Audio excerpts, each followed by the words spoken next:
Je présentais, et aujourd'hui, je ne suis plus seul. Ça va. Sans transition,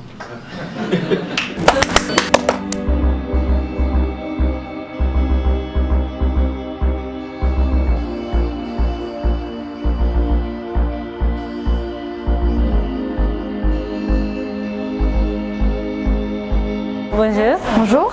Bonjour. Bonjour. Bonsoir. Alors, mon personnage, c'est Michel, qui est une jeune femme qui habite dans une ville où il se passe pas grand-chose. Un jour, elle rentre en communication avec un être de l'au-delà et elle parle par télépathie avec lui. Alors, ce qui m'a motivé à faire ce film, c'est que j'avais depuis longtemps envie de faire un film de science-fiction. Je viens de Normandie et donc l'ancrer dans ce paysage-là, j'avais jamais vu ça. L'idée de faire arriver un extraterrestre sur les falaises de Normandie, c'était un peu la ligne d'origine directrice de mon film. Ce qui se passe de l'autre côté, c'est que en fait, on voit plein de gens avec des caméras, des lumières et plein de trucs. Et c'est nous, en tant que comédiens, comment on arrive à se faire croire à soi-même qu'on voit un extraterrestre. Ça, c'est cool. Ce qui était super, en tout cas, avec Jean, c'était qu'il m'a beaucoup incluse dans l'équipe technique aussi. Avant les scènes, je savais comment le découpage allait être. C'était très intéressant de travailler aussi avec le chef opérateur et de se sentir aussi incluse. Le tournage, ça s'est passé formidablement bien. Tous les jours, je disais que j'aurais pas pu rêver mieux. Après, c'était un projet personnel, donc évidemment que je trouvais ça beau, mais c'est dur de dire ça. C'est un film sur une voie ferrée au cours de montagne qui n'est plus utilisée que par quelques lycéennes et personnes âgées et sur le point d'être fermée. Le jour où un train spécial de 3 wagons circule pour attirer les touristes, un vieil homme se rend sur le point de chemin de fer. Il est sur le point de faire quelque chose au train. Généralement, il travaille tout seul, tournage, montage, mais sauf que comme avec moi, il va essayer de participer à certains films festivals au monde entier. Le certains parties, surtout le sono, techniquement, il demande à personne d'italien. Le reste est vraiment fait toute seule. Il y a beaucoup de jolies choses de Japon. Toujours en son thème, il essaie de montrer au public quelque chose très précieux du Japon qui est en train de disparaître. Il habitait à Fukushima. Là-bas, c'est moins en moins d'habitants. Et c'est beaucoup de choses qui de plus en plus disparaissent.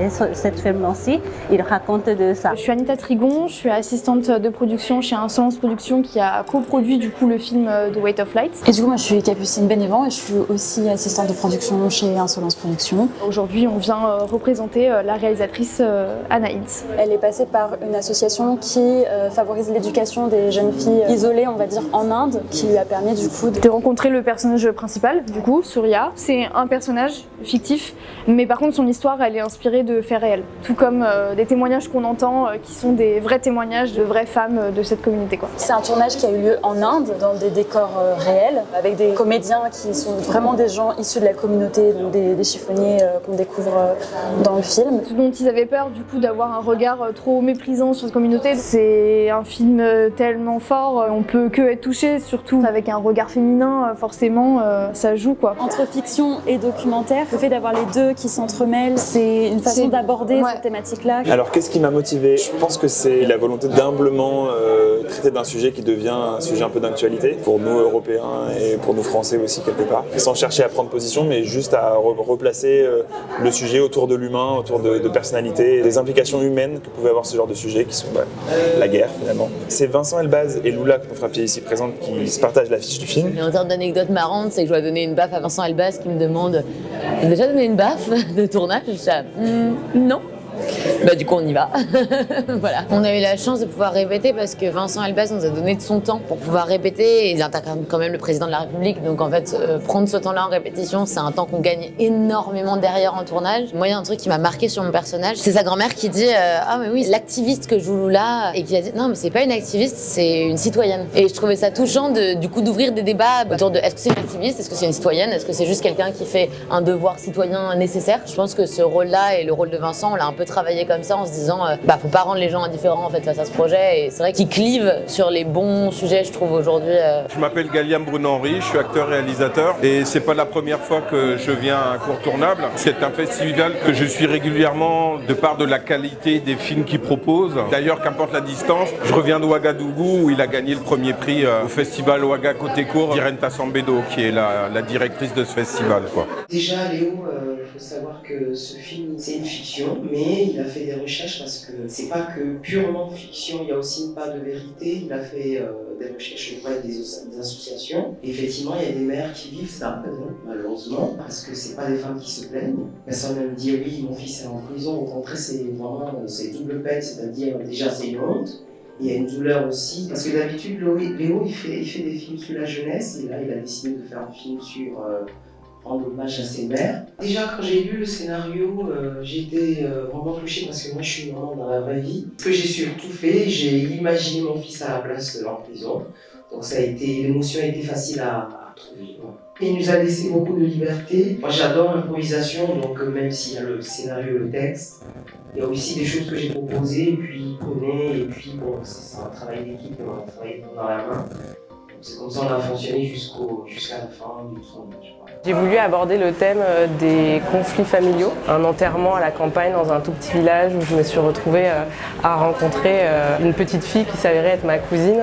Et du coup, c'est une rencontre qui m'a beaucoup marquée et que j'ai voulu retranscrire à l'écran pour aussi parler de métissage, de deuil aussi, plein de thèmes qui s'entremêlent, on va dire, pour parler d'émancipation et de la jeune génération. Je pense que j'ai voulu parler de conflit familial et de la manière dont en fait il s'hérite souvent de génération en génération sans qu'on comprenne forcément pourquoi. Et en tant qu'enfant, j'ai voulu un peu laisser quand même un espoir de briser ce cercle vicieux. Parfois le sentiment d'appartenance, il peut être dur à trouver, que ce soit dans la vie ou au sein d'une famille. Parfois une seule personne peut changer les choses. On est dans un monde où le racisme existe, il faut garder espoir et les choses vont changer et c'est à nos générations de faire quelque chose pour ça. Je découvre des films de qualité, notamment comme ce soir, comme Jeanne. C'est un film qui parle de la transidentité, plus précisément de l'acceptation de soi. Et en fait, le film du coup raconte la période de questionnement et d'acceptation de la transidentité de ma sœur. Sa transidentité a joué aussi sur mon identité à moi. Ma sœur vient de province de Saint-Étienne, moi aussi. Et on n'a aucune représentation de ce qu'est la transidentité dans ces milieux-là. C'est un projet qui défend beaucoup de valeurs que moi je défends dans la vie de tous les jours. Moi j'ai mon propre rapport avec mon identité de genre, avec la transidentité. Comme ce personnage-là, à ce moment-là, il n'a pas encore conscience du coup de toute sa féminité. Je suis surpris à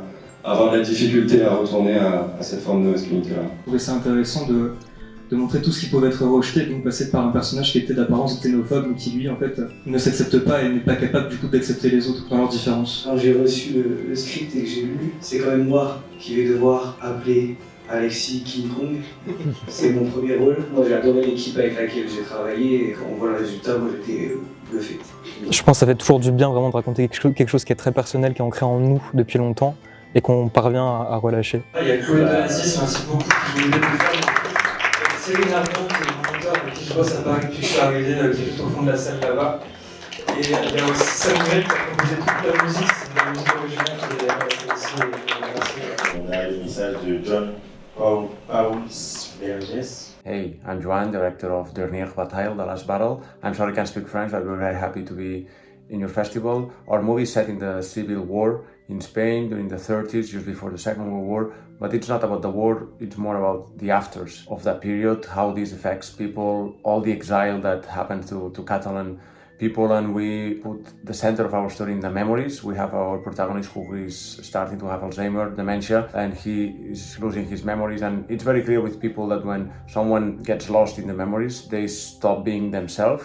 They are not that person anymore. But for us, it's the same with countries. And we want to make this comparison and put this as the center of the story, that the importance of countries, the story, the history of the countries and the memories of the countries, we have to preserve themselves just to be. And that's our goal, and we hope these memories don't get lost in the wind. And I hope you enjoy the movie and see you around. Je vais remercier toute l'équipe d'Incontournable, William Burfel, Lucrèce Valence, Constance Chauvet, Éloi Cellier. Vous nous remerciez, Aurélie Dupuis, Antoine Thomas et Justine Bourrousset, Alexandra Leduc et Enrico Rossouille. D'abord, je voudrais que nous rendions hommage tous ensemble à Delphine Berthaud. J'ai fait partie du jury de sélection des films du festival pendant 3 ans. Je m'en vais vers d'autres activités. Voilà, je cède ma place à un autre membre du jury. Moi, je suis comédienne également et ça m'a permis de rencontrer des équipes de films, des comédiens, des techniciens, des monteurs, des réalisateurs, d'élargir mon réseau et de rencontrer vraiment des gens qui avaient des univers assez incroyables et divers et variés. Et même dans le public, voilà, j'ai fait des super rencontres. Avec l'équipe, ça s'est super bien passé aussi pendant 3 ans. Merci à Yekoro, merci à toute l'organisation. Voilà, je continuerai de suivre le festival et de venir aux projections à chaque fois que je pourrai. Voilà, longue vie au festival. Donc on va suivre attentivement sa carrière de comédienne. Je suis compositeur de musique de film. Je suis à l'affût des événements de cinéma pour lesquels je vais pour élargir mon réseau. C'est comme ça que j'ai connu ce festival. C'était vraiment chouette de voir toutes ces propositions, toutes différentes. Vu que c'est des équipes assez jeunes et c'est des gens qui commencent, ça permet un peu d'apercevoir l'avenir. Donc ça, j'ai vraiment aimé. Une grande qualité d'un point de vue technique, au niveau de l'image et tout ça, c'était vraiment fort agréable. Je suis assez impressionnée et je suis étonnée en fait de voir qu'il y a une aussi bonne qualité au niveau des courts-métrages par rapport au jeu des comédiens parce que on est tous un peu en train de se lancer, donc je pense que c'était aussi la plupart leur premier court-métrage. On était au plus près des personnages, de leurs histoires, de leurs combats, leurs drames. Ce qui est difficile, je pense, dans le court-métrage, c'est le format pour raconter une histoire en peu de temps et arriver comme ça à faire passer quelque chose, c'est remarquable. Surtout que je savais pas du tout à quoi m'attendre en venant ici. Là, d'autant plus pour la musique, j'ai vraiment des films avec une musique particulière. Franchement, bien travaillé, bien recherché, j'ai bien aimé. J'ai vraiment beaucoup apprécié cette soirée. Il nous a donné aussi un panel de cette jeune création. Ça donne bon espoir pour la suite et je leur souhaite beaucoup de réussite dans leur projet à venir.